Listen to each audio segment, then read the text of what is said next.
East Manipur Meng Tabiribasingbu Taram Okjari Manipur da Thokliba Irang asi political dialogue tawraga waruisin poropang ngamgani haina Manipur government ki consultative committee ki membership oriba Indian Army ki retired Lt.Gen General Konsam Himalay na fongdokra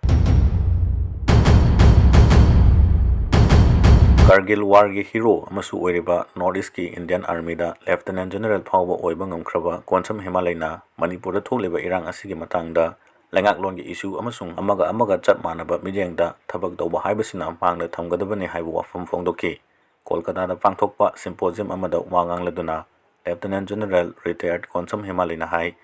manglom da changsan bahaibasida political dialogue amasung nakal ani gi marakta yanaba ama porakpa change Manipur thokliba irang asidi political oiba moongda warusin porakadabani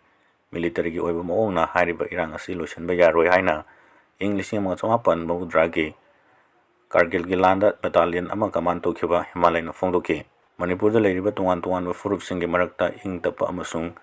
nungsinana laiminanabagidamagta semkhiba Peace Committee ki member Konsam Himalay na hai awang nungpok ki masing yamlaba tribe singi apamba amasung aningba punamak tongali masimagnasu yamna achouba singnaba amani maakna hai ki thokliba irang asibu loisinabagidamagta achumba maikeida changsindaba taragadi Northeast India da ikoina mai pakpa haibadu uraroi